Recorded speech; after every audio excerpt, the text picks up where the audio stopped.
Yeah, let's talk about some boxes. So a rectangular box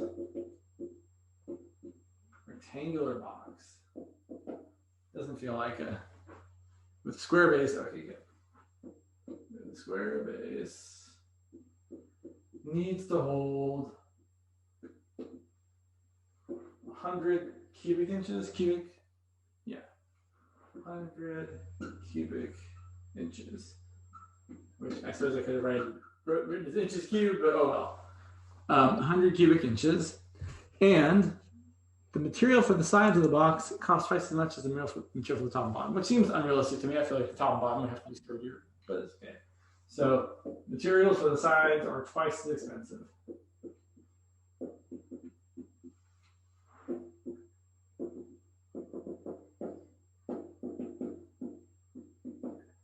As the bottom and top. Materials. All right, what dimensions minimize the cost of the box? What dimensions minimize cost?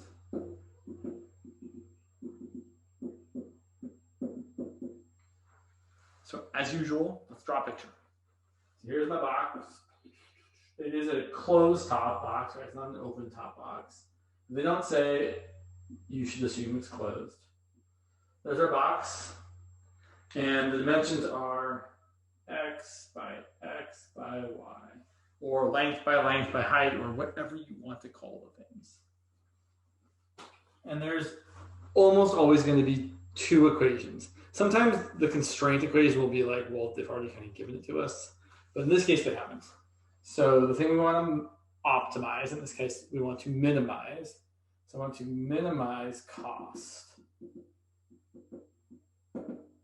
So cost depends on the surface area, but it's actually kind of funky here. So the cost is going to be, so I actually don't know how much it costs, right? They didn't tell me it's like $1 per square foot on these sides and $2 per square foot on the other sides. But it doesn't actually matter. I mean, it matters in that we know that one is twice as much as the other. So I could say that the cost is, well, let's see.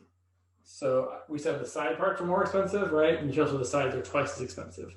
So the sides have areas xy, xy, the back is xy, this side's xy. So the surface area, let's write the surface area equation first.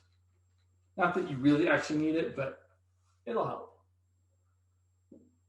The surface area of this box is 4 times xy, right? 4 sides. Well, 4 of these sides, and then the top and the bottom, which have an area of x squared plus x squared. Okay. And now you can kind of use any number you want, meaning if the top and bottom cost $1 per square foot, the round sides will all cost $2 per square foot, or square inch, I guess we're in inches. Or if the top and bottom cost $10 per square inch, the round sides will cost $20 per square inch. Essentially, whatever you multiply this by, you're going to multiply this by double that. So the cost is going to be twice how much area you have around the sides, plus 1 times how much area you have on the top and the bottom. Right? You could do 2 and 1 here, or 20 and 10, or 50 and 25, right? It doesn't matter as long as whatever you're multiplying this amount by is double whatever you're multiplying this amount by. Because then if you wanted to, you can just divide both sides by whatever that constant is, and this will always be double that. So this is what we're trying to minimize. We're trying to minimize 8xy plus x squared. And of course, we need some constraint. And our constraint here is that our box needs to hold 100 cubic inches. So our constraint is that our volume, the volume of this box is given by the equation x squared y, but that's equal to 100. So then we can solve for either one of these variables. I'm going to solve for y because it's easier and there's only one place to plug it in, and write cost as a function of just one variable.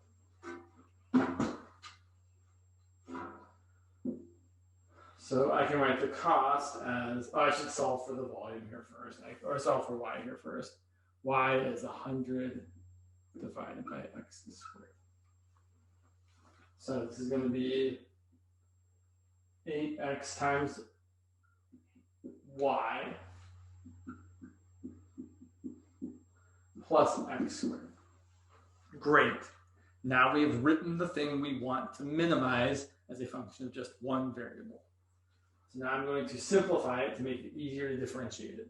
You can cancel x here and an x here. You write this as 800 divided by x plus x squared. Or really preferably, since I know I'm going to have to take the derivative here, I'd probably rather write this as cost is 800 times x to the negative first plus x squared. So that now the derivative of cost is going to be negative 800 x to the negative second plus 2x. And I've run out of room. So let's go to the other side. I have a question. How did you get 8xy plus x squared? I said it one more time. Oh, 8xy plus x squared? Yeah. So I took my surface, so I erased my picture. So my picture, it looked like this, where the base sides were x and the height was y. So the area on top is x squared, the area on the bottom is x squared. So there's, are you asking how I lost the 2? Yeah. Okay, well then you're right, or not that you're right. You don't need an explanation, you need me to say that I made a mistake. I totally okay. Good call. Sorry, I thought you did something. Right, it was about to be really terrible here in a second. Yes, sometimes it's easy to make, I was doing this one problem over the weekend, which was 17A, trying to minimize something, and I made a couple mistakes and it took forever to figure out. It was also a hard problem. Yeah, we need that 2. So the 2 should be here, it should be here, it should be here, it should be a 4x there. Good call. All right, so now let's set that equal to 0 and try and solve for x.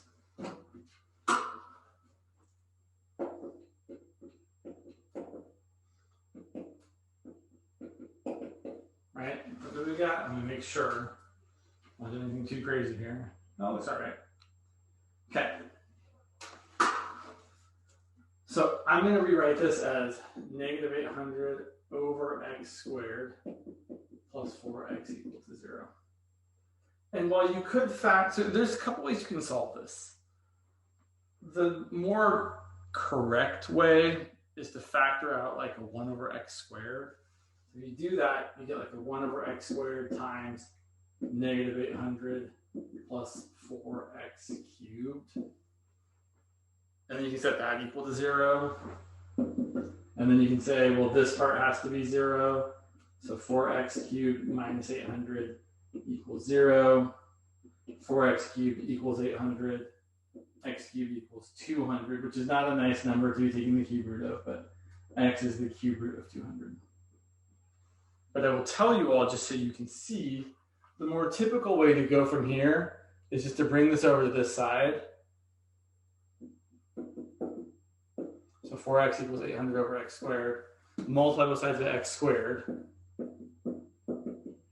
And divide both sides by 4. To get the same result. So what's the difference between these?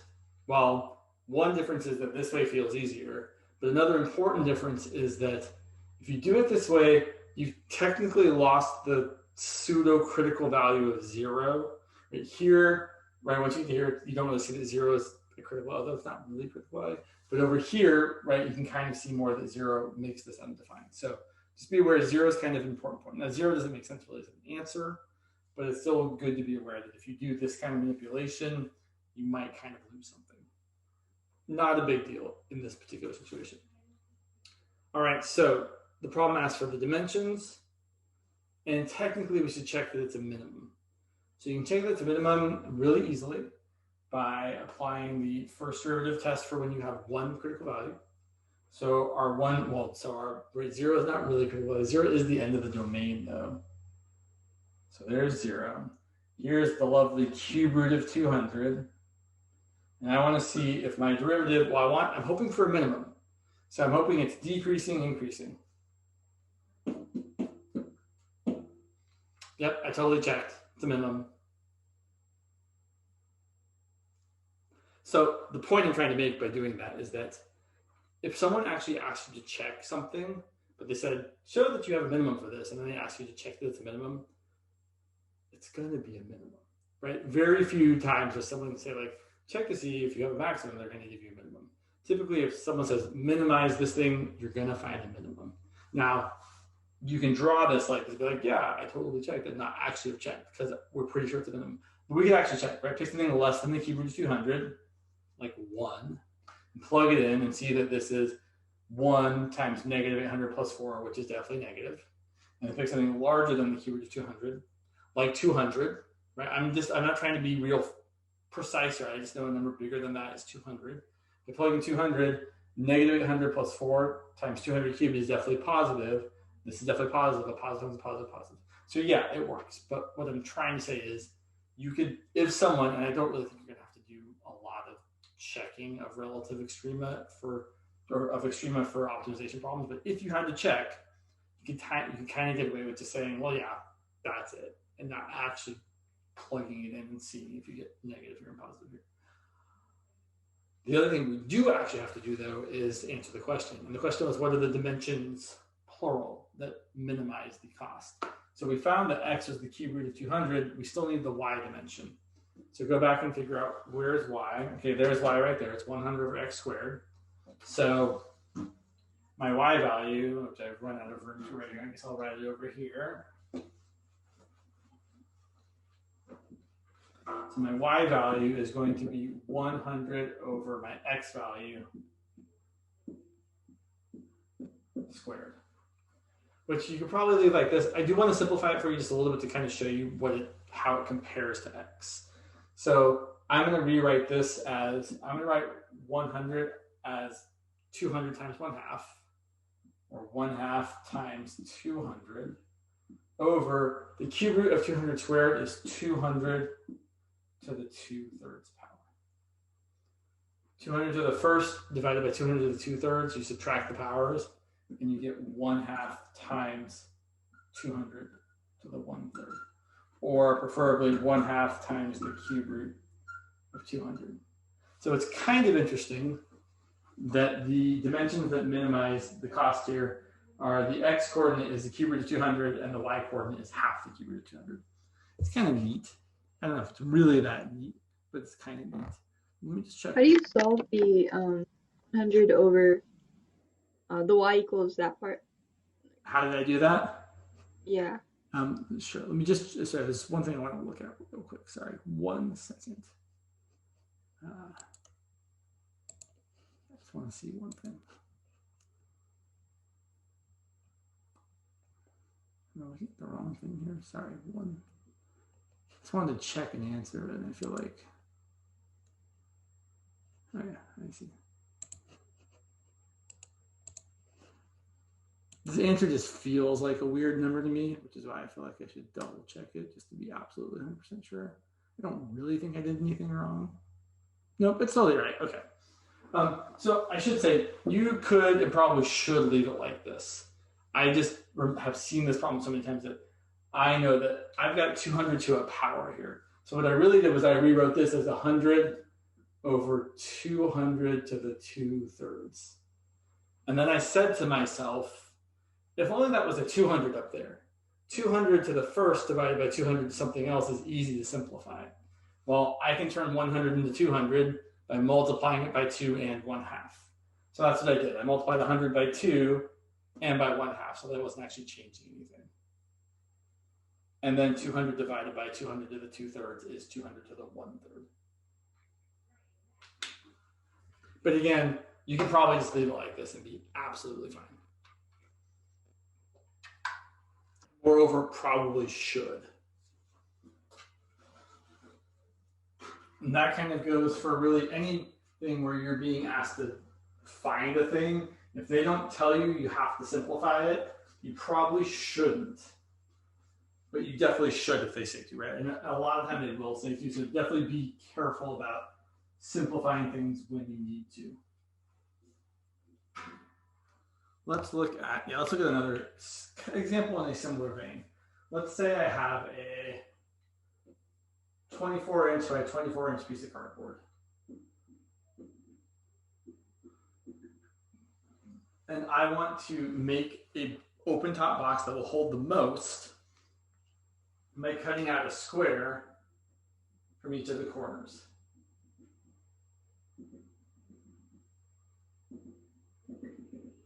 So that, right, when I take that shape that's red there, I get, this box here.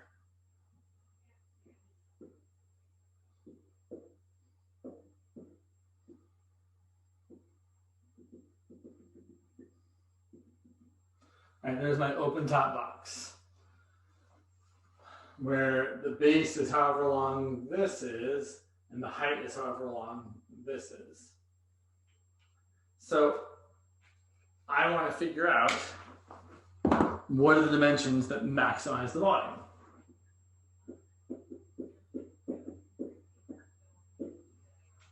And my first real job here is to actually label things in a way that makes sense.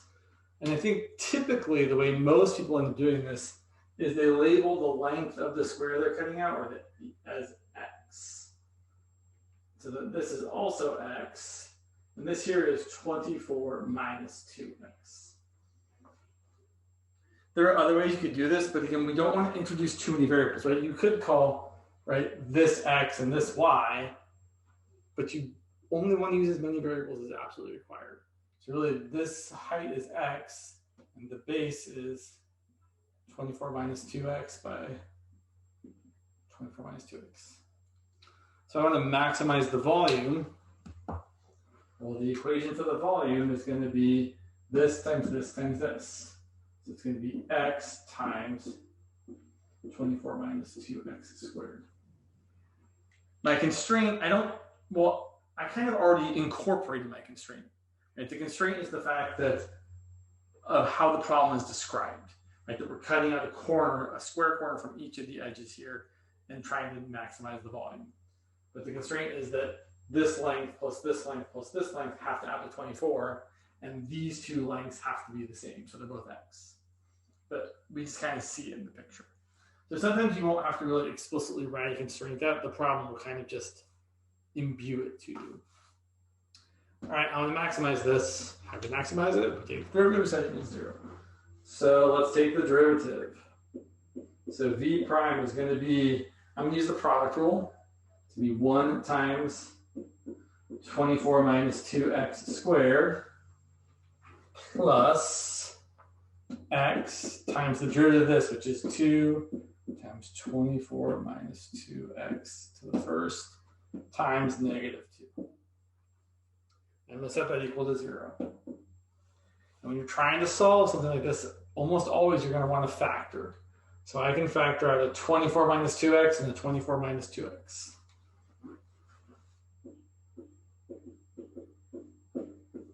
Let's see, here I'm left with a 24 minus 2x. And here I'm left with an x times a 2 times a negative 2, or a negative 4x. And I want that to equal 0. So let's see, I get 24 minus 2x times 24 minus 6x. So let's see, what are my two critical values? What do I get from here? Well, if 24 minus 2x has to equal 0, x is going to be 12. And here, if 24 minus 6x is going to be 0, x is going to have to be 4. Okay, this seems reasonable.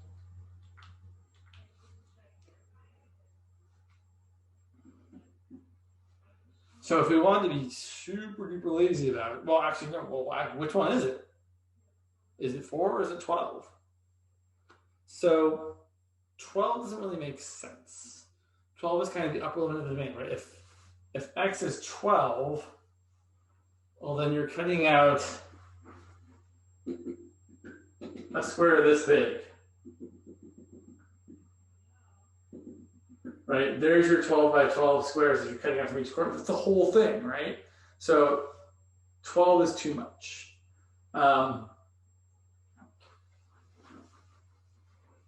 how do I want to say this the right way? There's so many ways to say this. So here you can talk about how x has to be between 0 and 12. If the least amount you can cut out is 0.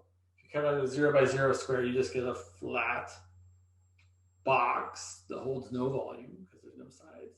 On the other hand, if you cut out a 12 by 12 square, you get a box that's all sides.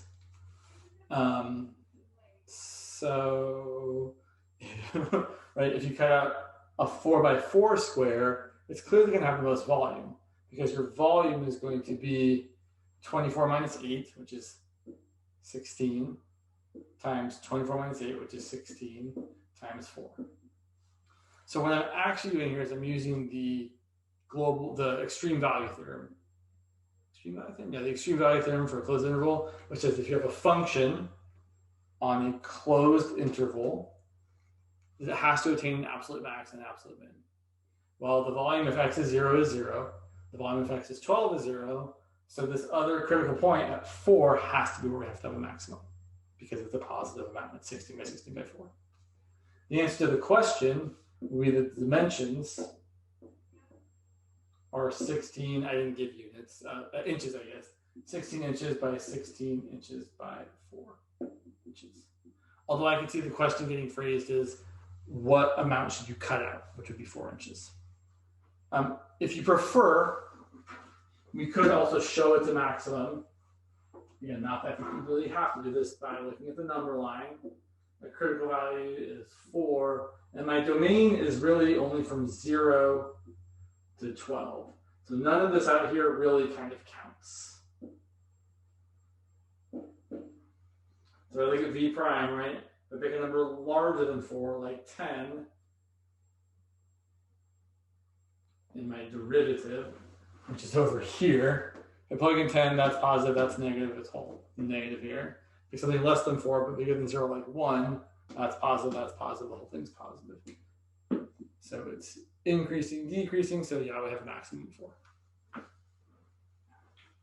Why is the range 0 to 12? Well, so that's a really good question.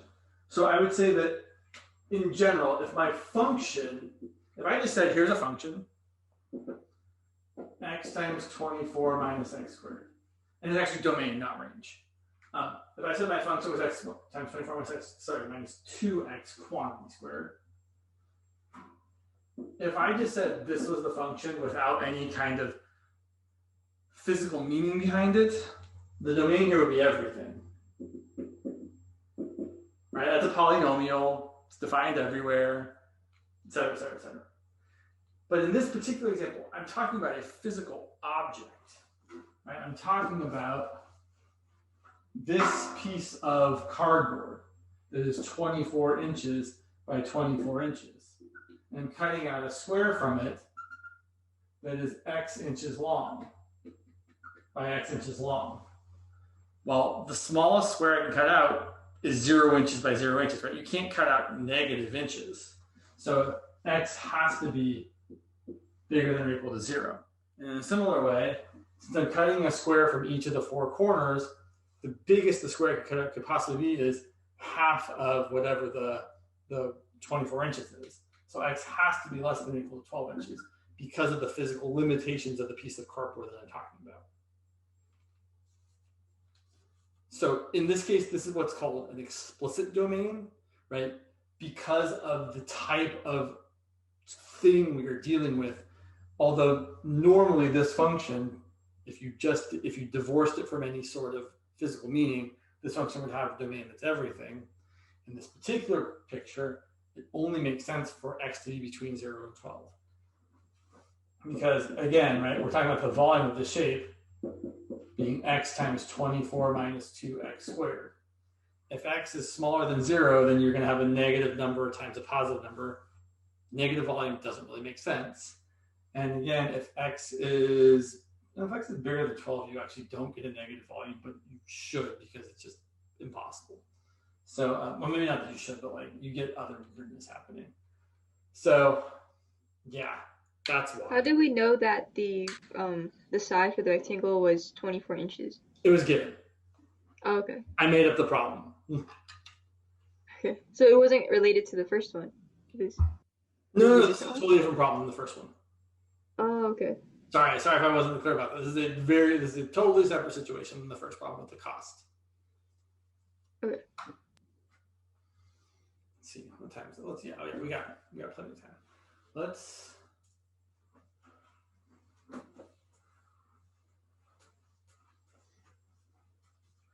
But I don't really know how much your instructors have been focused on checking to see when you're optimizing something if it actually is a maximum or a minimum. But if you do have to, there's like 2 or 3 ways you can do it. You can either say, well, the domain is something that has to make sense. And here at the left endpoint, it's a 0 volume. Here at the right endpoint, it's a 0 volume. So you have to have a maximum at the critical value found in between those endpoints. Or you can do this first derivative test thing where you say, oh yeah, it's increasing to the left, decreasing to the right, so it's got to be a maximum. Wait, even though 12 is a 0, we shouldn't use it because 4 is smaller value? Well, so you could, if you wanted to, check 12, although again, it doesn't really make a ton of sense to check values outside of 12. But if you pick a number bigger than 12, like 13, this would be negative and this would be negative. So the derivative would be positive over here, which would mean you have a minimum volume there instead of a maximum volume. Okay. But really, again, since 12 is the end of the domain, it doesn't really make sense to think about what's happening over here. And then the third option, if you really wanted it, which I don't, but if you did, is you could use the second derivative test for maxima and minima. You take the derivative of this, plug in your value of 4, show that it's concave down, and so you have a maximum. Not the way I would go. All right, let's look at some more problems. Let's look at some 3D shapes. Well, these are 3D shapes, but what I specifically mean is, let's look at these. Where'd you go? There's a couple of specific problems that are always a good time. Yeah, okay, we should do both of those.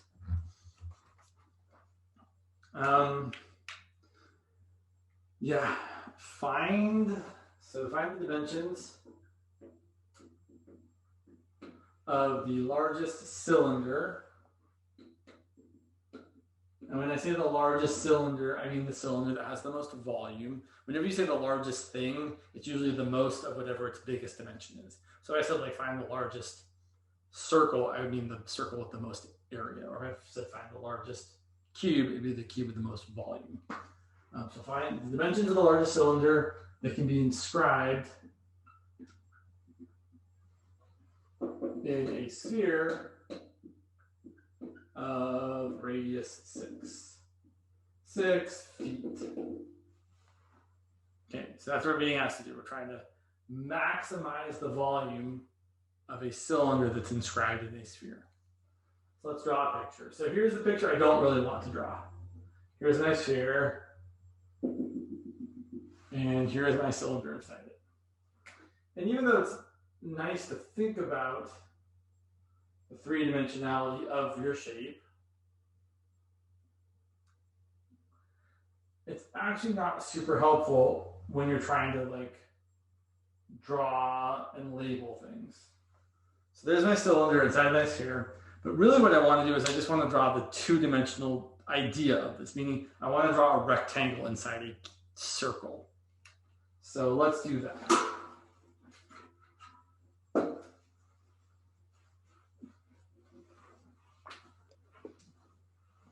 Are all optimization problems finding the max volume? No, these are just the ones. Well, one was the first one we were minimizing cost. But a lot of my examples so far, yes, have been. But no, they're not always. We'll do something different after this one. So let's look at. So here's my sphere, and here is the cylinder inscribed inside of it. All right, sure. And we want to maximize the volume of the cylinder. And we know that the volume of a cylinder, the equation for the volume of the cylinder is pi r squared times h.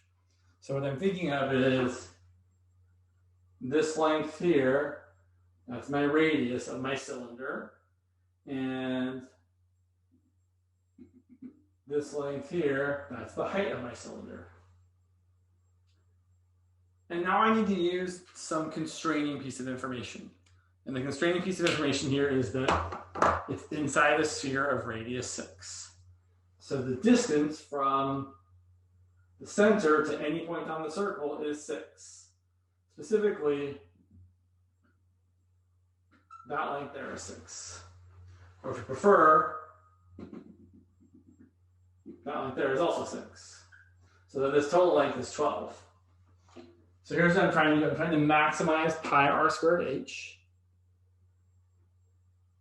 And I know that this length squared plus this length squared equals that length squared. So I could say that 2r quantity squared plus h squared equals 12 squared. You could instead, if you prefer, you could say that r squared plus h over 2 squared equals 6 squared, but I thought it would be easier to not use fractions. Okay, now this problem is fun for a reason. Maybe I should have used fractions. Let me ask you guys, do I want to solve for h or for r?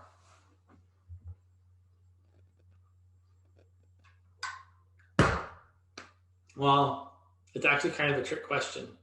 I don't want to solve for either. I want to solve for r squared because there's going to be an r squared that won't make me have to use a square root.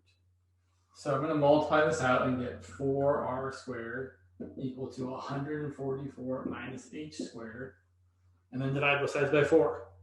So the r squared is 1/4 of 144 minus h squared. I guess it might have been better to use the smaller one now that I say I could have done r squared plus h over 2 squared equal to 6 squared and gotten r squared equal to 36 minus h squared over 4, which is literally the same as this, just written differently. But I'm pointing out here, I'm solving for r squared, I'm not solving for r. So I can just plug in r squared for r squared. And I don't have to plug it right. I could have solved for h. I could have said h was the square root of 144 minus 4r squared. That doesn't seem good. I don't want to do that. I would much rather write my volume as pi times r squared times h. That is definitely the best way to do this problem. So let's multiply it out, or I should say, let's multiply the h through. So this is going to be pi times 36h minus h cubed over 4. And now we're going to differentiate. Taking the derivative here, v prime is going to be pi times derivative of 36h is 36. Derivative of h cubed over 4 is 3h squared over 4. So that equals 0.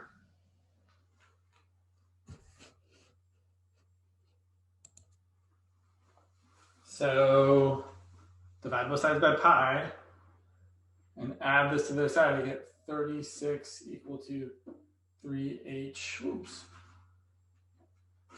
3h squared over 4. Multiply by 4/3 and you get 48 equal to h squared, or h is the square root of 48. Not a nice number, but still a number. So h is the square root of 48. And then we can find r. R, let's see, I've got an equation for r right there, or for r squared, or right there. So r squared is 36 minus h squared. H is square root of 48, so h squared is 48 over 4. 36 minus 12 is 24. So r is going to be the square root of 24.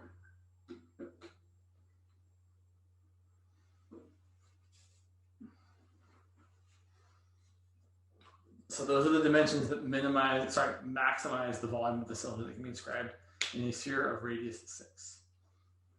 But I want to mention that this does happen sometimes, especially when you're inscribing volumes inside other volumes. Sometimes you get this thing where instead of actually solving for the one that seems like it might be simpler to solve for, you actually solve for r squared and just plug that in. We could have solved for h here, but it would have been a lot worse, right? If you take this equation and solve for h instead, you get, I'm going to write it here. You get h squared equal to 144 minus 4r squared, and then h is the square root of 144 minus 4r squared. And if you plug that into your pi r squared h equation, right, pi r squared this, that's going to be much worse to find the derivative of. So we're always trying to make our lives easier if we can. All right. Let's see. What time is it? Okay. Optimization. Well, so let me do some problems that are not just maximizing volume. Those are the ones my brain kind of goes first to, but that is definitely not all there is. Let's see. Sure. That. I feel like I had a different one here. Oh, there we go. Oh, yeah. Ooh, yeah, that one. Okay, we'll do these two problems. This first one is not terrible. The next one is kind of terrible. So find the point on the graph of y equal to x squared closest to first 3, 0, and then we'll do another one. So if you're trying to find a point on the graph closest to another point, you're trying to minimize the distance between the point on the graph and the other point. So here's my graph. Y equals x squared. And over here, here's the point 3, 0. So I'm trying to figure out what point on this graph, maybe it's about right there, is going to minimize that distance. So I'm really trying to minimize the distance d, where d is equal to, well, I know how to find the distance between 2 points. I know that point. I don't know that point. I'm trying to figure it out. So I'm going to call that point x, y. So I'm going to try to minimize the distance between those 2 points, which is the square root of x minus 3 squared plus y minus 0 squared. All right, there's two important things to take away from this kind of example. Thing one, what's our constraint? Well, where is the point? It's on the graph. The graph y equals x squared. There's your constraint. Y has to equal x squared. So immediately, right, these kinds of problems where you've got a point on a graph, they immediately become super easy to write as a function of one variable. The distance is x minus 3 squared plus y, which is x squared. Which is, yeah, it's x to the 4th. Okay, the second thing, which is maybe even more important. I feel like I said this earlier, but maybe I was talking, maybe it was in office hours I was thinking of. I want to minimize this thing. I'm going to take the derivative and set it equal to 0. However, instead of minimizing this, I can actually minimize its square. Let me show you why. I feel like I might have written this somewhere on some solution, but still worth repeating. So let me ask you guys, how do you minimize a function? Or maximize, right? Minimize, maximize, whatever. How do you find where you might have a minimum? What do? You take the... Nobody? Derivative. Thank you. Yeah, okay, all right. Take the derivative and you set it equal to? 0. Right. Okay, but now watch. What if instead I want to minimize the function squared? Well, the process is the same in that we take the derivative and set it equal to 0. What's the derivative of something squared? 2 times the derivative. Not quite. Or 2 times the function. The inside. Function Yeah. Times the derivative. Mm-hmm. Well, look. Setting this equal to 0 is still going to give you where the derivative is equal to 0. So finding the critical values of this will also give you the critical values of this. And importantly, if your function is representing the distance, is the distance between these 2 points ever 0? No. This point is not on that function. So the distance will never be 0. Also, is the distance between these 2 points ever undefined? Also no. So in this particular example, this part here is never going to be 0 or undefined. So it's not going to give you any extra critical values either. So minimizing the square of the distance is equivalent to minimizing the distance, which means we can minimize the distance squared, which is much easier to deal with.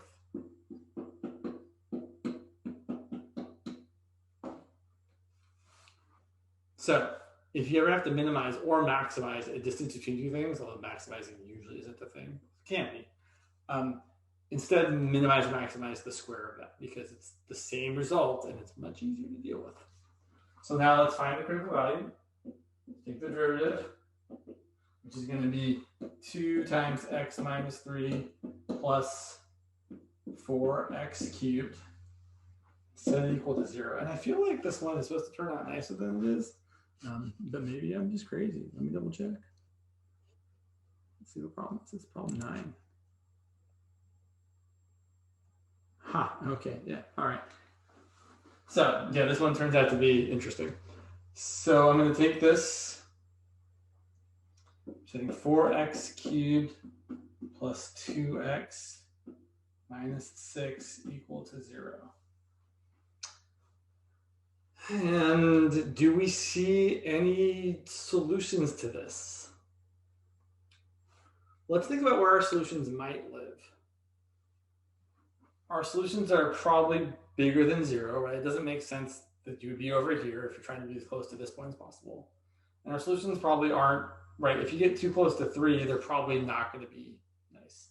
I can see that 1 is a solution because if you plug in 1, you get 4 plus 2 minus 6, which is 0.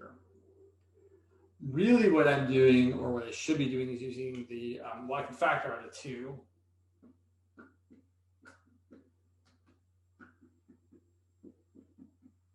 And then I really have to use the rational zeros theorem to check for all my possible solutions.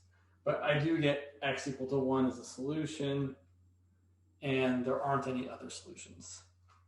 It's not a great example of having to actually solve for the critical value. It just happens to work out nicely here. Yeah, so let's see if it's a maximum or a minimum. I guess I should really point out, I'm kind of being a little bit lazy here. I should do the work. So technically this factors. Now that we know that 1 is a solution, we could do the polynomial division and say x minus 1 goes into 2x cubed plus 0x squared plus x minus 3. Multiply by 2x squared, you get 2x cubed minus 2x squared. Subtract 2x squared plus x times 2x is going to give you 2x squared minus 2x. Subtract x minus 2x is 3x minus 3, you get plus 3. So really this factors as x minus 1 times 2x squared plus 2x plus 3. And this, does that factor any further? It sure doesn't. How do we know? Well, because if you look at this quadratic factor, it doesn't have any real zeros. If you look at the quadratic formula, its discriminant is negative. All right, that's probably more explanation than we need for this. What we see here is that at 1, you look at the derivative of d squared. The derivative is certainly positive over here. Right, pick a number bigger than 1. That's positive, and negative over here. So we certainly have a minimum value when x is equal to 1. So to answer the question, the point 1, 1 is closest to the point 3, 0. And the point, well, actually, we haven't answered the other part. So let me just show you how I would do the second part. Yeah, let's do the second part. So the second part asks the same question, except now the question is, what point is closest to, I think it was, instead of 3, 0, it was 0, 1. So we're going to do the same thing. We're going to minimize the distance squared, which is x minus 0 squared plus y minus 1 squared. But that's really x squared plus y, which is x squared minus 1 squared. So now I'm going to take the derivative of this square root of the distance, which is 2x plus 2 times x squared minus 1 to the first times 2x. Okay. Well, before I try and multiply this out, do you guys see anything I can factor out from this part and from this part? I sure do. I can factor in a 2x. So we got 2x times 1 plus this.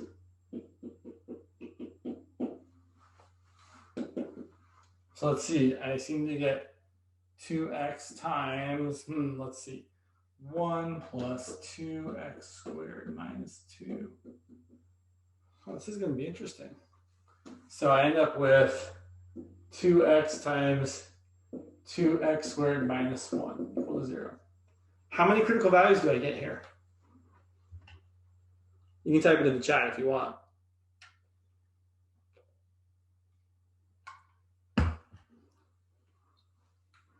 You could type it in the chat if you wanted to. Thanks. You definitely get 3. You get x equals to 0. And then you get 2 here. You get plus or minus the square root of 1/2. Whoops.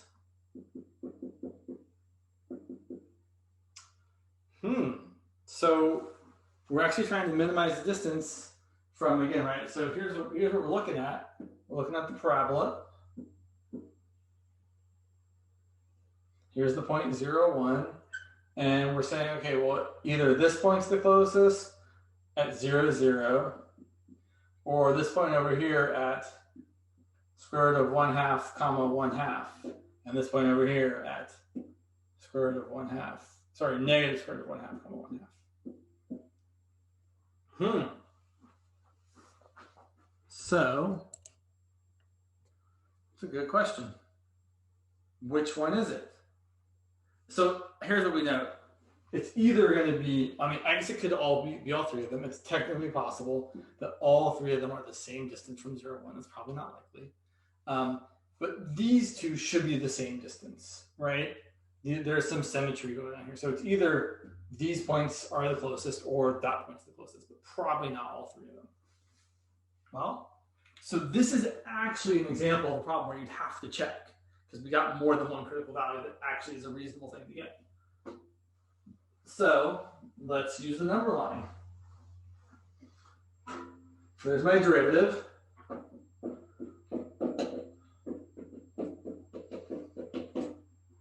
And we're going to use the number line. We're going to look at 0 and then positive square root of 1/2 and negative square root of 1/2. And I'm going to pick a number bigger than square root of 1/2, like 1. I'm going to plug it in and see that my derivative is positive times a positive, which is positive.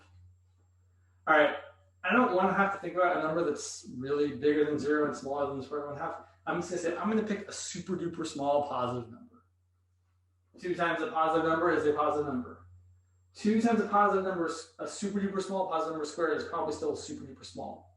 If I subtract 1, it's going to be negative. So a positive times a negative, which is negative.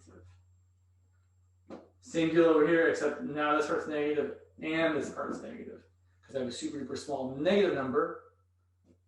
Square it's positive, 2 times it's positive, minus 1. It was super duper small, so it's probably negative. Times a small negative number. And over here, there's something like negative 5. Negative, positive, so negative.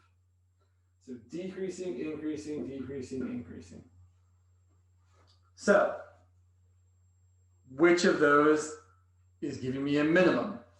Is it 0 or is it the square roots of 1/2? Or is it 0 or is it not 0?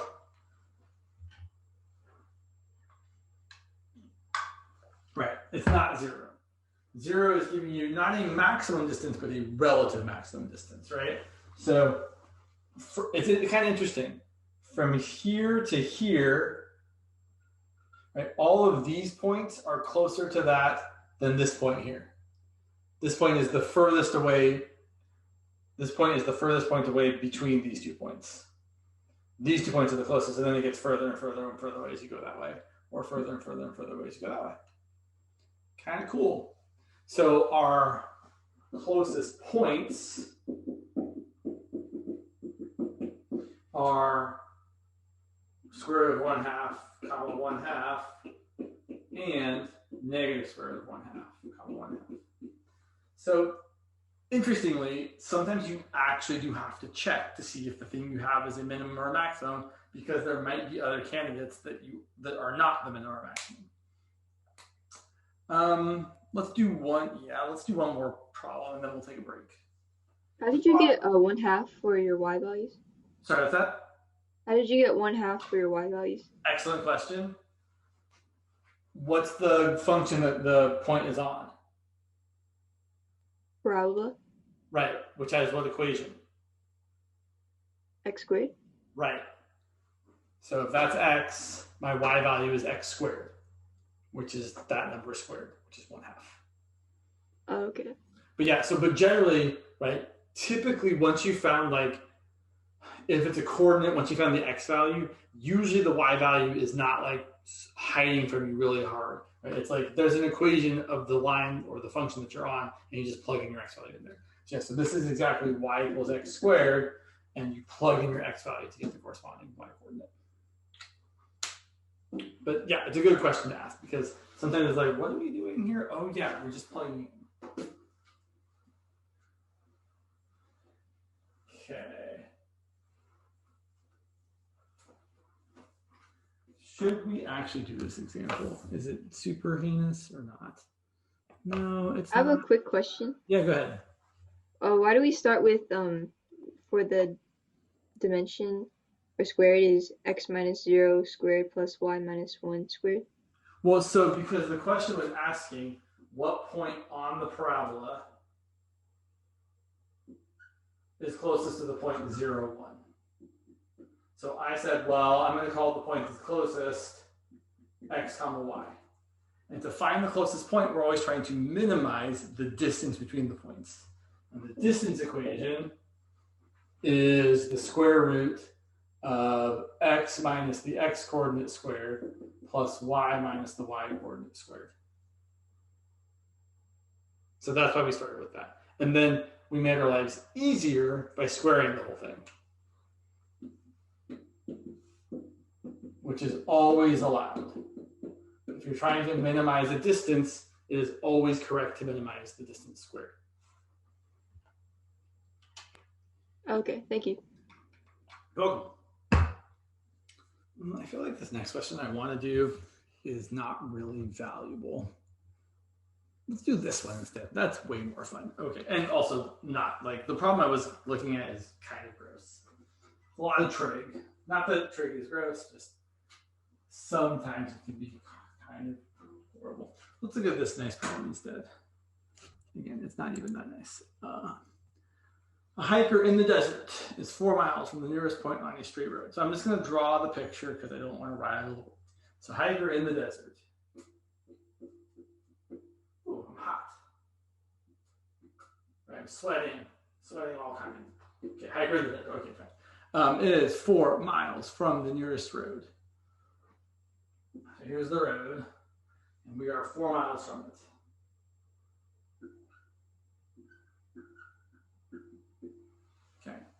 And if she can walk 4 miles per hour in the sand and 5 miles per hour on the road, find the shortest time it will take her to walk to a town 12 miles down the road from the point on the road that's closest to her. So we're trying to get to the town that's over here.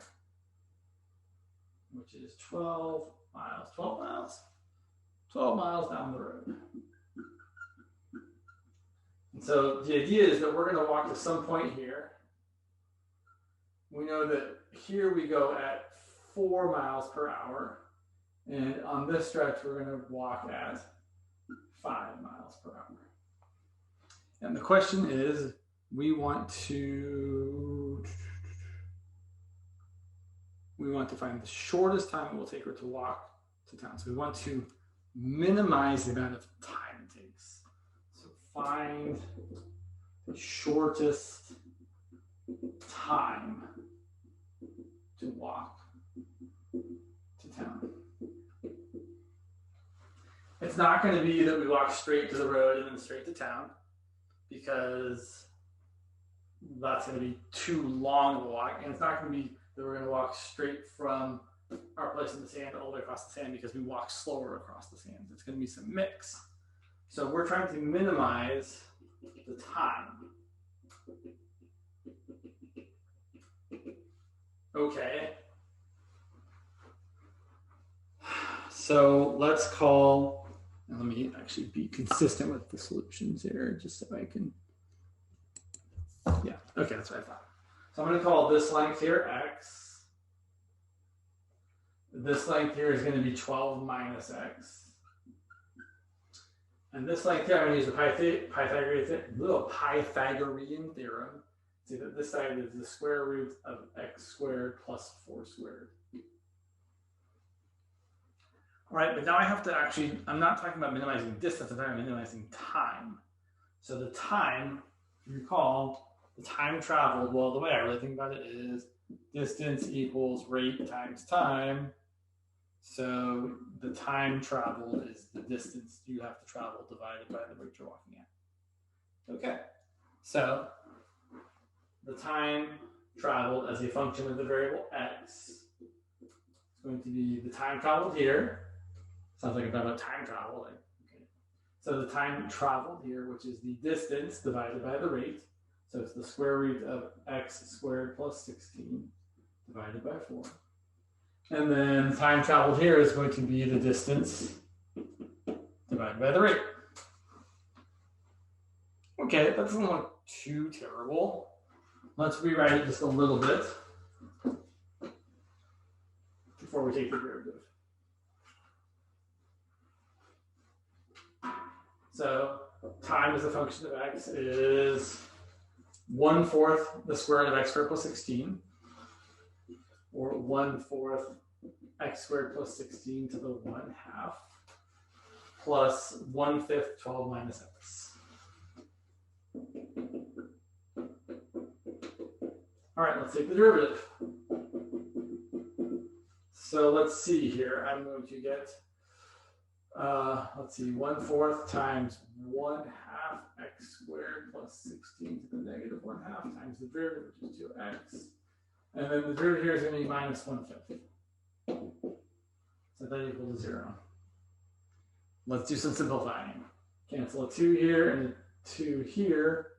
I'm going to rewrite this as x over 4 times the square root of x squared plus 16 and minus 1/5 equal to 0. Really equal to 1/5.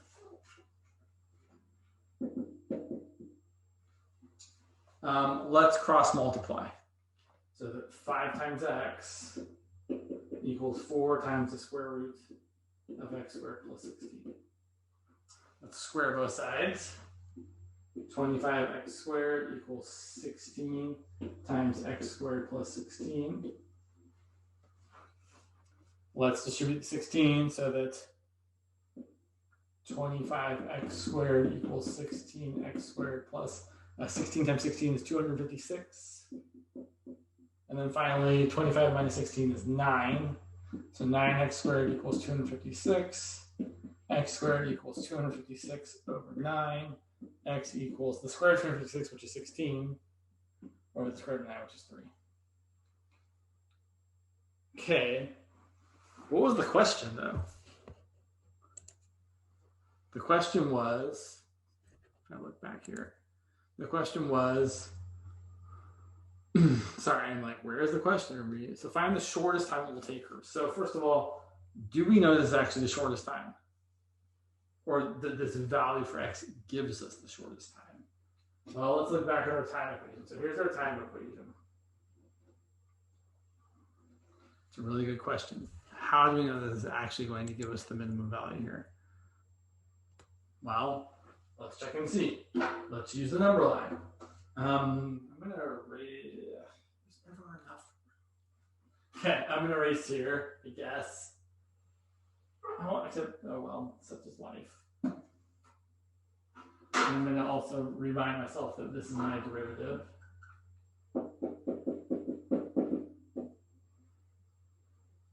So leave my number line. Again, I don't remember who was asking before, but similar to the cardboard cutout box problem, where we have an explicit domain, right, where we kind of artificially limit ourselves to 0 to 12, here we also have a limitation, right? Even though this function here, as a function without any meaning, has a domain of everything, when you look at the picture setup, x has to be between, similarly, 0 and 12. Right, the smallest 0 could be as 12 here. Right, you could walk straight here and straight there. The biggest x could be is 12. You walk straight from here to here. So coincidentally, we're also between 0 and 12. None of this here, right? It wouldn't make sense to have x be a negative number and walk back there. It wouldn't make sense for x to be a number greater than 12 and walk all the way over there. So let's pick a number. Well, sorry, let's put our critical value on there, which is 16/3. Picking a number smaller than 16/3, still bigger than 0, like 1. I plug in 1, I get 1 over 4 times the square root of 17 minus 1/5. 1 over 4 times, maybe I picked a bad number. Maybe I should pick 3. 3 is too big. No, 3 is not too big. So then why would I pick 3? Because I know that 3 squared plus 16 is 25, which is going to be easy to square root. So I guess I could pick x equal to 3. And then I'm going to get 3 over 4 times the square root of 25, which is 5, minus 1/5. And let's see, 3 over 4/5 minus 1/5. I guess I can multiply this by 4 over 4 and get 3 over 20 minus 4 over 20. Oh, that's negative. Pick a number larger than 16/3. 16/3 is a little bigger than 5. I'm just going to pick 10 because 10 seems pretty safe. If I pick 10, 10 over 4 times the square root of 10 squared plus 16. It's terrible, right? I'm trying to pick numbers. Let's see. If I pick 10, I'm pretty sure this is bigger than that. This is where it would be good to actually done some factoring. Yeah, blah. If I pick 10, I get 10 over 4 square root of 116 minus 1/5. It's positive. If that's bigger than that, I'm pretty sure. So decreases, increases means we do have a relative minimum. So that value for x minimizes the time it took to walk there. What is the minimum time? Let's we have to plug this into that. So the minimum time would actually be 1/4 times 16/3 squared plus 16 to the 1/2. That seems terrible. Plus 1/5 times 12 minus 16/3, which no one wants to calculate. It's approximately 3 hours.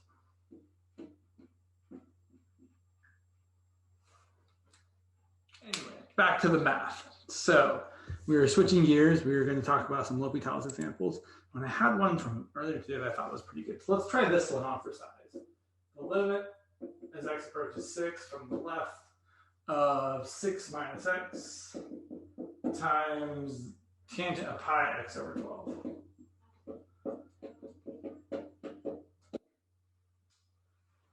All right, so at this point, whenever we see a limit, we have to ask ourselves, if it's an indeterminate form.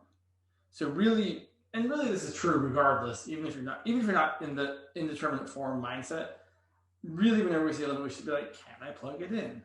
So if I plug in 6, what do I get? Well, 6 minus 6 is 0.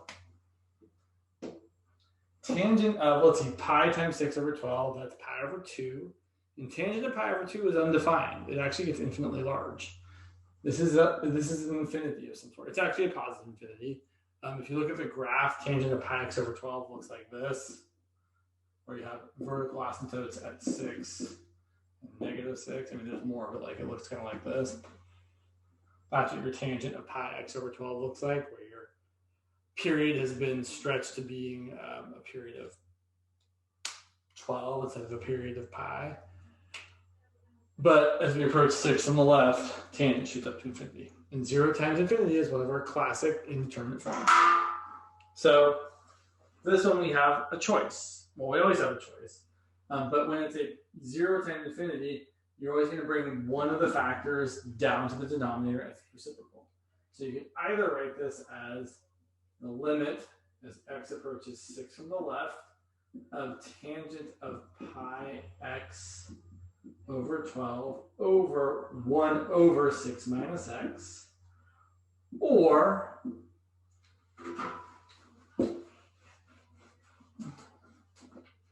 we can write it as the limit as x approaches 6 from the left, 6 minus x over 1 over tangent of pi x over 12. Now, there's a couple things to think about here. Overall, the thing you want to think about is which one's going to be easier to deal with. Well, that's a hard question to answer all the time. This one, here's what I'm thinking about. I know the tangent of pi over pi x, or when I plug in 6, I know the tangent of pi over 2 is undefined. When I take the derivative of tangent, I'm going to get secant squared. And the thing is that tangent and secant are both undefined in the same places. Right? Tangent is really sine over cosine. Secant is really 1 over cosine. So if I have tangent of something as undefined and take the derivative, I'm going to get secant squared of that same something. It's still going to be undefined. It's probably going to be a pain in the butt. And it is, right? If I do this one, I'm going to get something like secant squared of pi x over 12 times pi over 12 over the derivative of this, which is going to be like blah. It's going to be like 1 over 6 minus x squared. That does not seem better. In fact, it is worse by far. So usually there is one that's going to be better, and it's going to be the one that's easier to apply L'Hopital's rule to, meaning easier to take the derivative of the top and the bottom. And you might say, James, that bottom looks pretty terrible to take the derivative of. And I might say, well, it does if we write it like this, but it isn't if you write it as, what's another name for the reciprocal of tangent?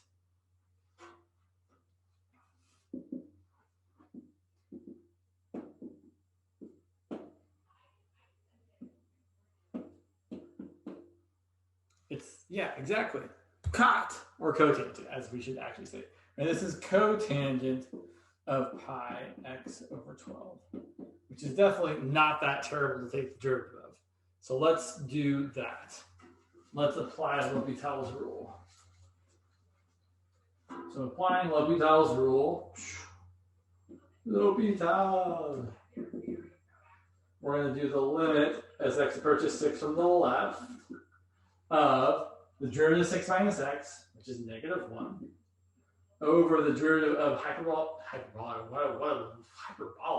know where that came from. The derivative of cotangent of pi x over 12, which is going to be negative cosecant squared of pi x over 12, times the derivative of pi x over 12, which is just pi over 12. And now you can either plug in 6, or you can simplify first. I'm going to plug in 6. So first of all, well, maybe I'm going to simplify. These change.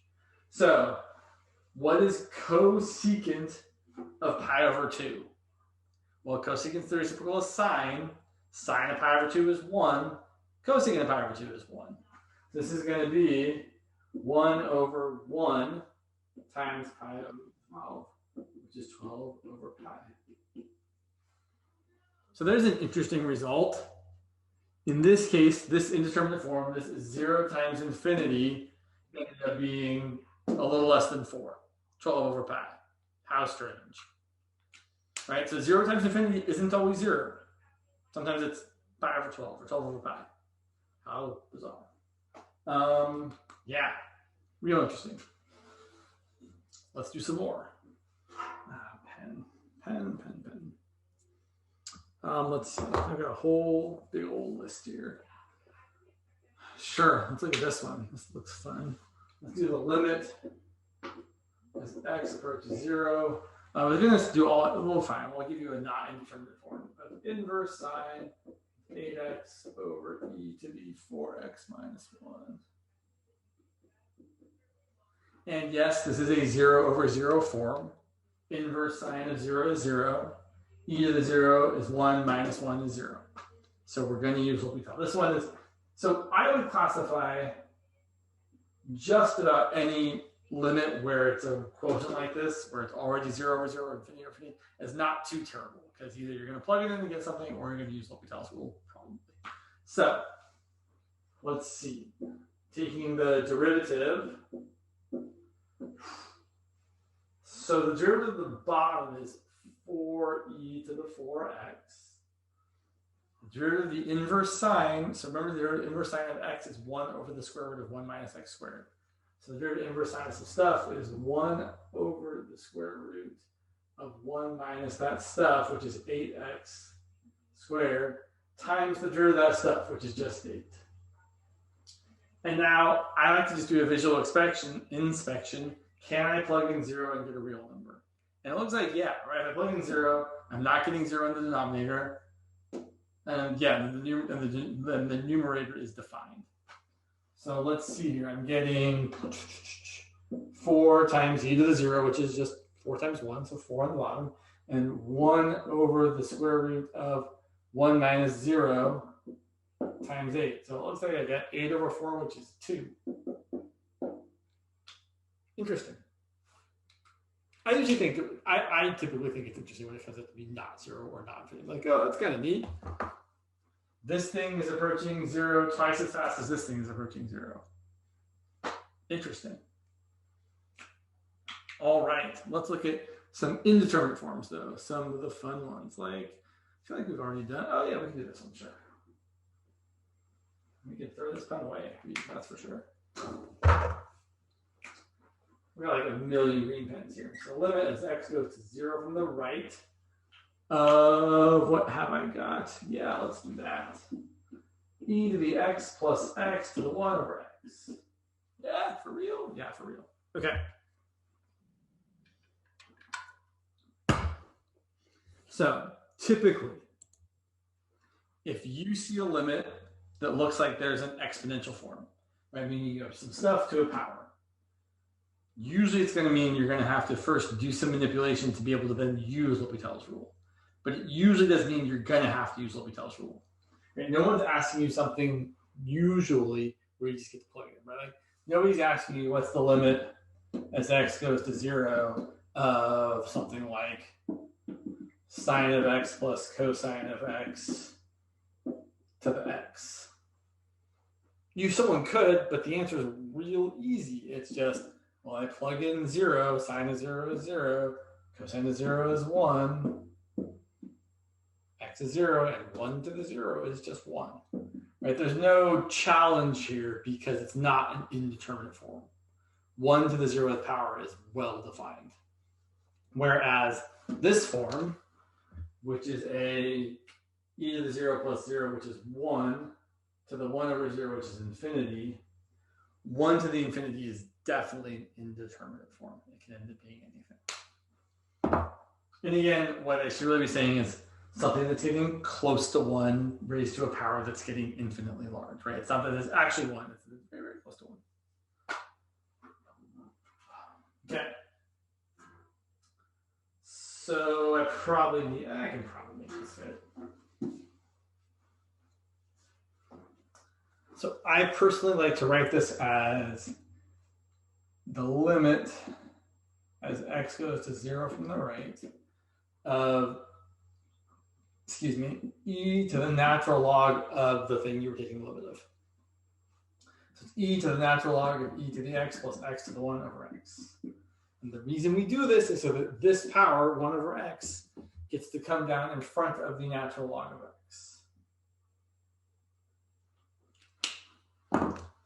My professor also writes like exp too. That's also fine. So exp. So yeah. So you could also write this, and I'll write the next step the way you write this as the limit as x goes to 0 from the right of exp of the exponent here, which is 1 over x times the natural log of e to the x plus x. That's probably a more convenient notation, right? Because it's nice to not have to write the thing up in the exponent like that. Either way is fine. But yeah, exp, this just means e to the whatever is in there. Yeah, perfectly valid, legitimate way of doing it. Not something I ever did personally, but I mean, it's nice. I probably would have liked to do it that way if I'd thought of it.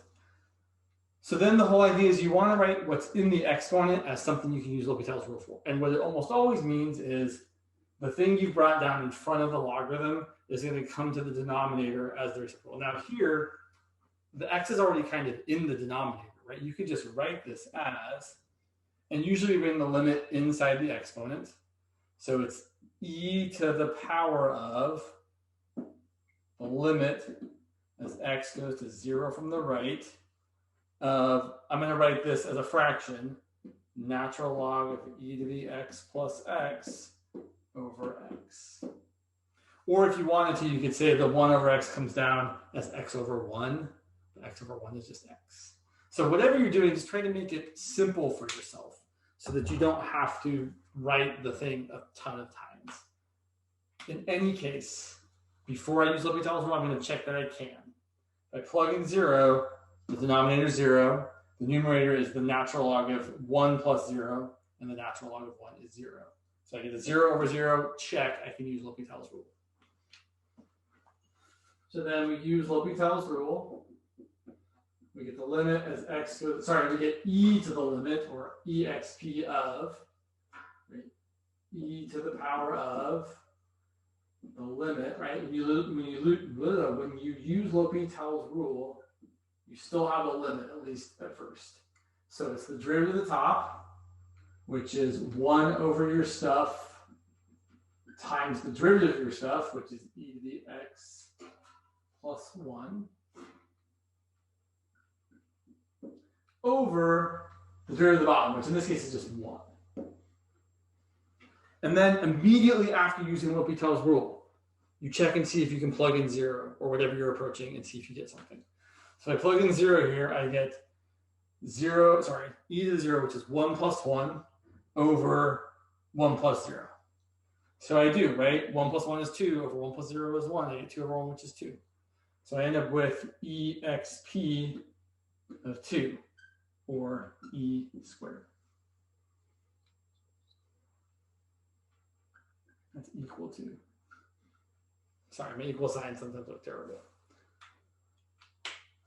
So this is how we deal with any kind of exponential looking limit that might use L'Hopital's rule. You do the e to the natural log of it, or the exp of the natural log of it, and then you bring down the power, and then you bring the power down to the denominator as its reciprocal. And then you use L'Hopital's rule. Let's look at some more examples. And if we have, what time is it? Yeah, we got time. Okay. Let's see. Where is that one? Sure. Let's look at this one. Look at the limit as x goes to infinity of x to the 1 over 2 natural log of x. And again, I should just point out, so the indeterminate forms, just in case you've forgotten them, you got 0 over 0, you've got any kind of infinity over any kind of infinity. When I say any kind of infinity, I mean plus or minus, right? Those are the two kinds, positive or negative. You've got infinity minus infinity. You've got infinity times 0. So these are the ones that you can use L'Hopital's rule. Everything else we have to fix. Infinity minus infinity, infinity times 0. And then I think all that's left after that are the exponential forms. The 1 to the infinities, the infinity to the zeros, right? Because here natural log is getting infinitely large. 1 over that's going to go to 0. And your 0 to the zeros. I think that's the whole list. It might, now I feel like I should look in the book real quick just to see if I'm missing anything. I feel like there might be one other weird kind of indeterminate form. Let's find out.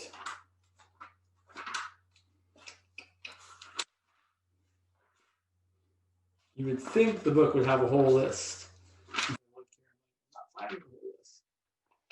Oh, there we go. Let's see. Yeah, in fact, the book doesn't even have infinity to the 0 on their list.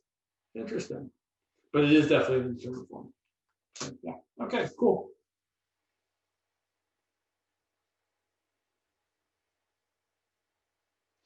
Anyway, sorry. I was like, what is in there? So, for these three, and for these exponential forms, you're always going to do e to the natural log of whatever your limit is. So in this case, I'm going to write this as either e to the natural log, if you prefer, or exp of,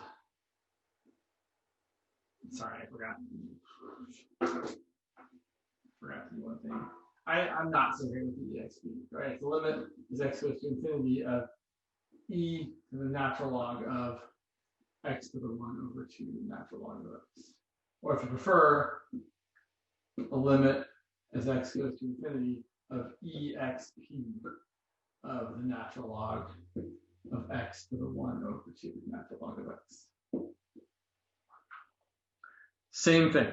Either way is fine. I'm gonna do it this way just because that's my brain. Other people, your teacher might be one of those people. Sometimes other people like to do it where they just take the natural log and evaluate the limit that way, and then at the very end say, "Oh, my answer is really e to whatever I got." And then we talked about that last week, but that's another thing you can do. So I'm going to write it as the limit is x goes to infinity of e to the. So I'm going to bring this power down in front. So it's going to be e to the 1 over 2 natural log of x times the natural log of x. In this case, something extra funky happens. Those just cancel out. In fact, this is an example where you don't have to use L'Hopital's rule. How bizarre. This is the limit as x goes to infinity of e to the 1/2. Well, the limit of a constant is just the constant. So my answer here is the square root of e. Kind of a weird example. Sometimes that happens. Really, this example happens because Grant and I got into a conversation one time about how a lot of these forms end up being 1. And then we started coming up with really strange ones that weren't equal to 1.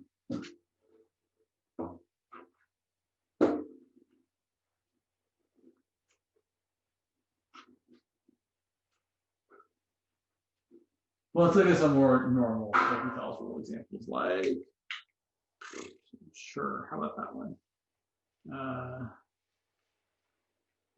The limit as x goes to infinity of 1 over x to the 1 over x squared. This seems like it's going to be weird. What kind of form do I have here? A 0 to a 0.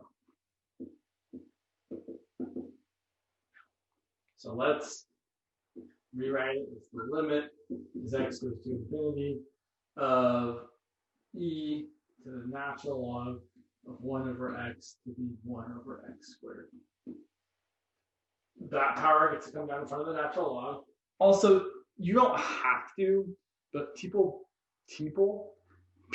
typically, God, the words have been challenging this quarter. People typically like to bring the limit through to the exponent. So like write it as e to the limit as x goes to infinity of this here, which I'm going to bring down the power and say it's 1 over x squared times the natural log of 1 over x. Okay, let's see what happens here.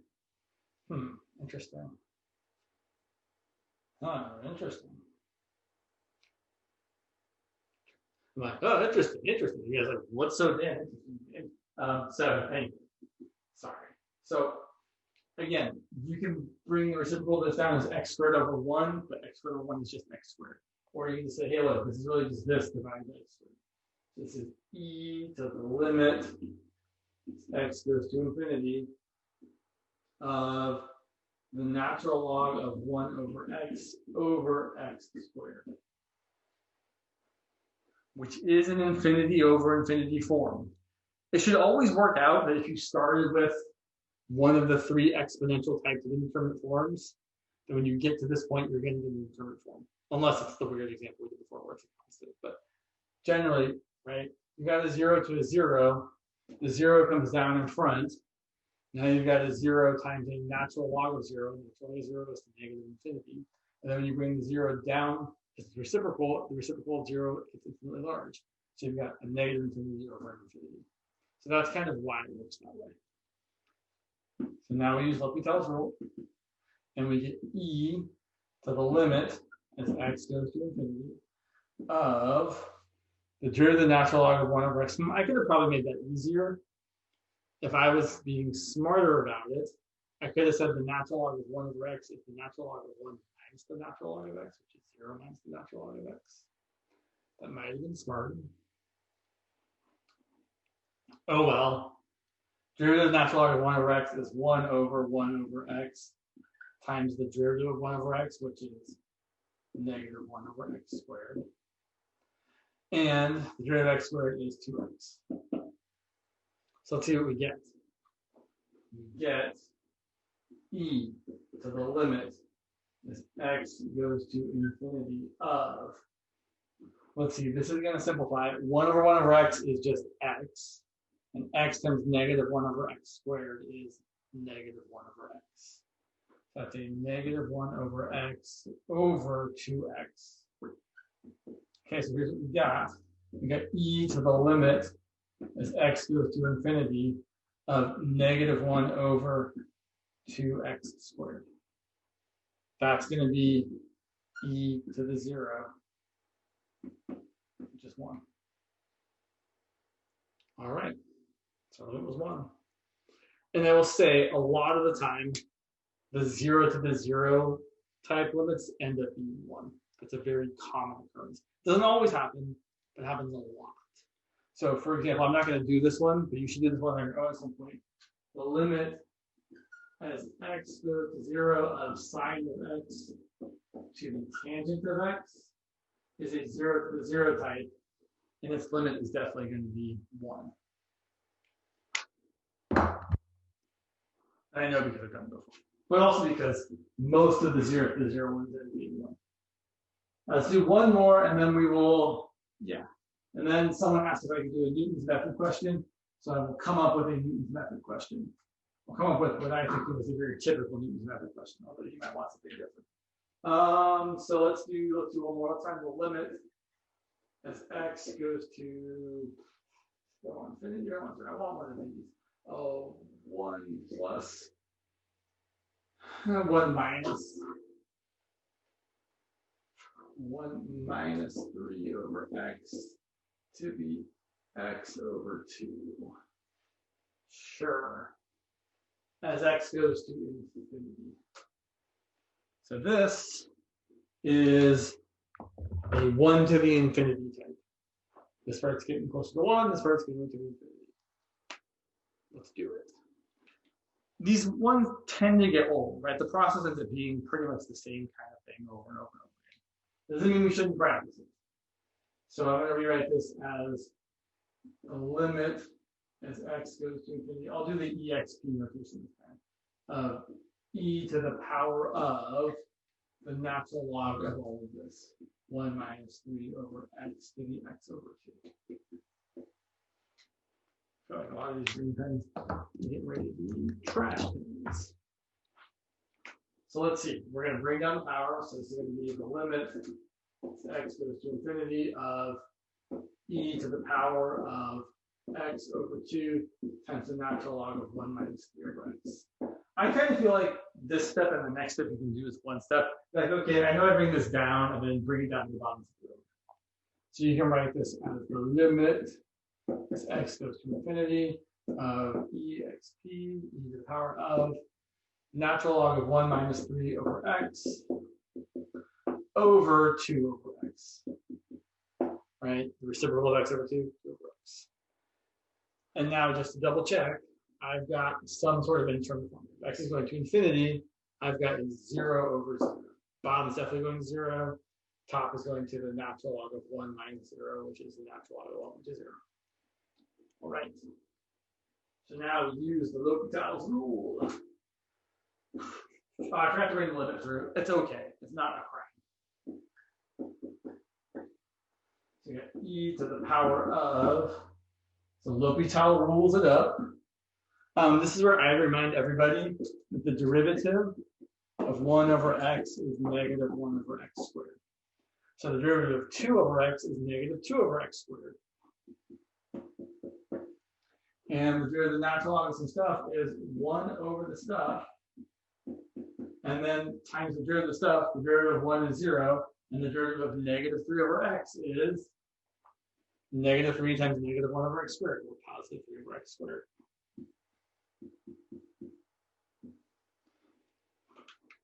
That comes up quite a bit. I very typically think about when you got something divided by x, the derivative is that same something times negative 1 over x squared. So more generally, the derivative of like k over x is negative k over x squared. Derivative of 2 over x is negative 2 over x squared. Derivative of negative 3 over x is positive 3 over x squared. And now this happens a lot. This x squared cancels with that x squared. If you don't like saying that, you can also just rewrite it. This is equal to the limit as x goes to infinity of e to the power of 1 over 1 minus 3 over x times 3 over x squared divided by this is times x squared over negative 2. And I think it's easier to justify, oh yeah, x squared and x squared cancel out. This 3 over x goes to 0. So I end up with 1 times 3 times negative 1/2. So I get exp of 1 times 3 times 1 over negative 2, or just.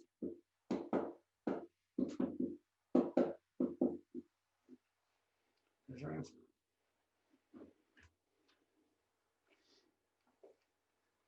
Okay. Let us do a Newton's method problem, which I don't remember if we've talked about Newton's method or not. So I will describe it very quickly. So we're going to use Newton's method to estimate the square root of 10 using 2 or maybe 3, depending on how gross the numbers look, iterations of Newton's method.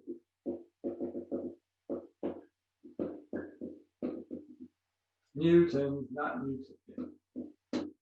Okay, so the thing about Newton's method is it's not a linearization.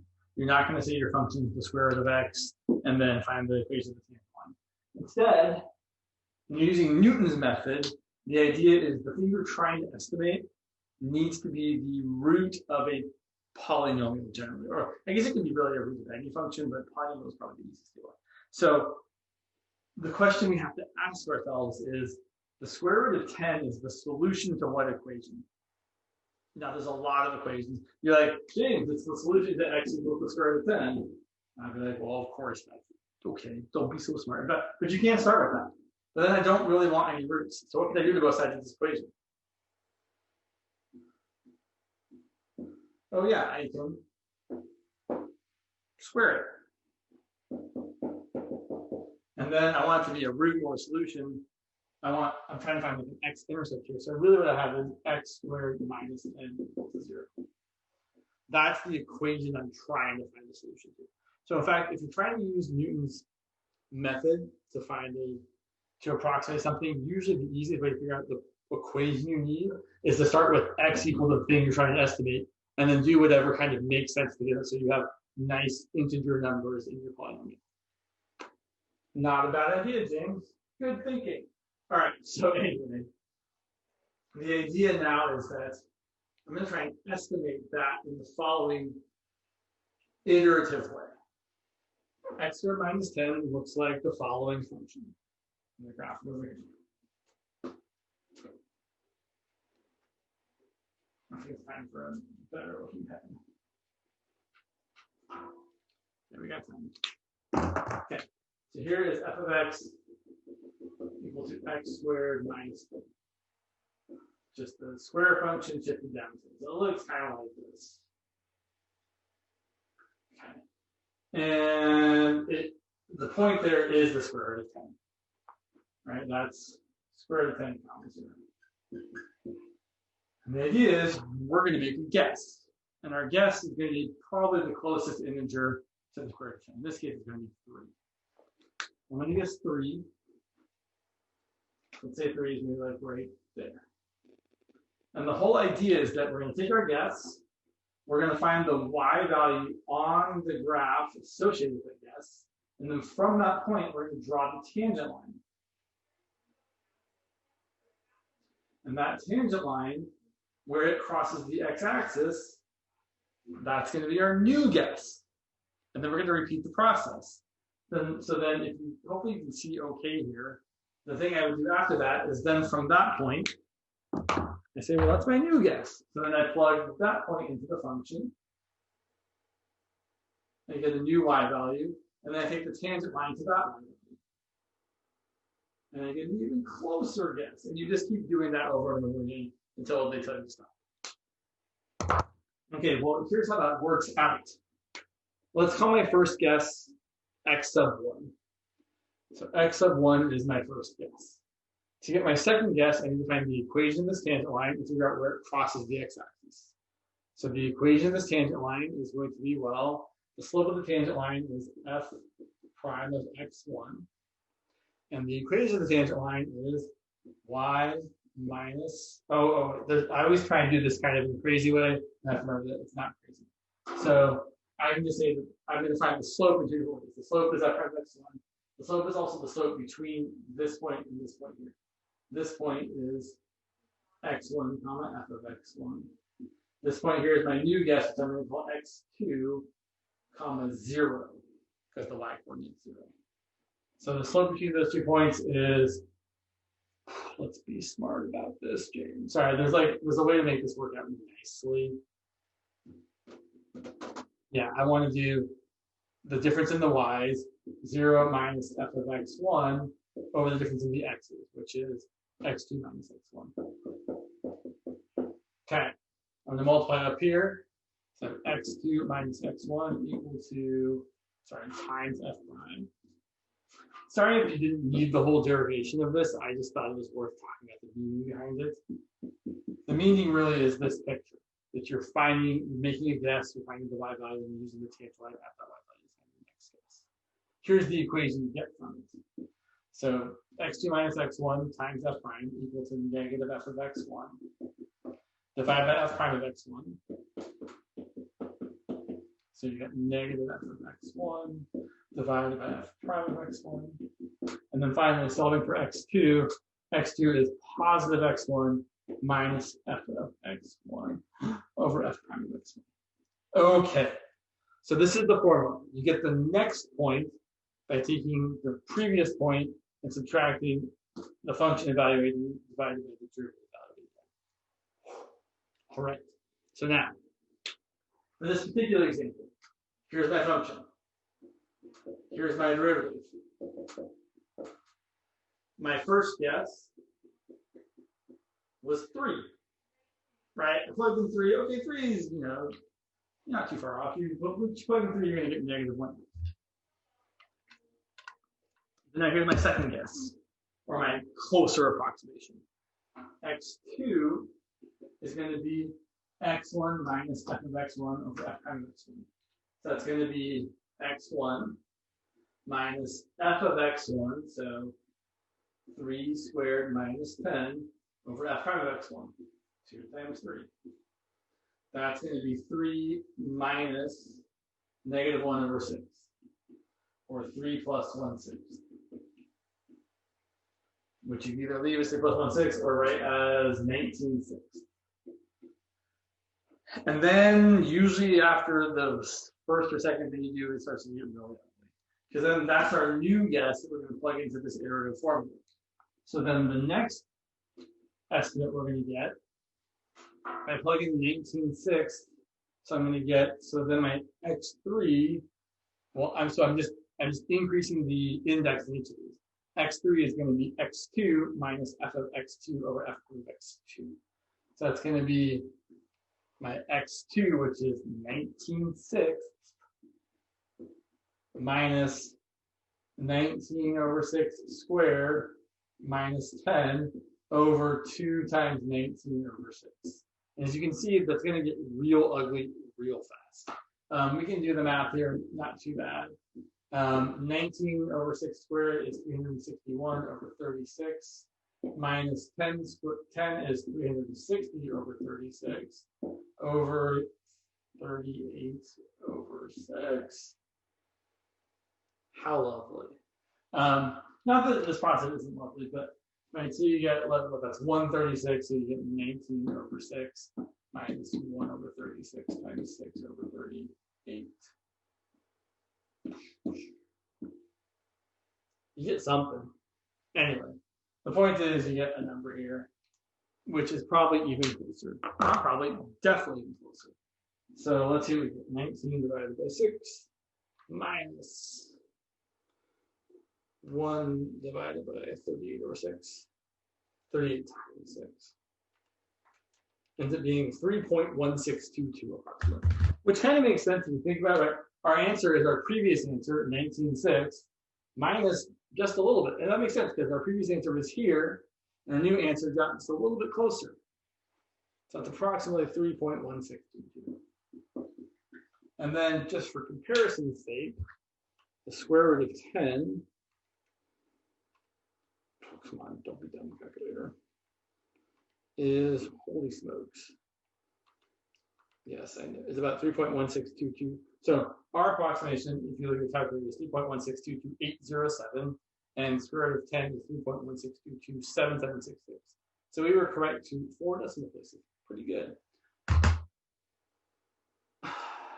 Usually questions like this don't get too complicated on a final exam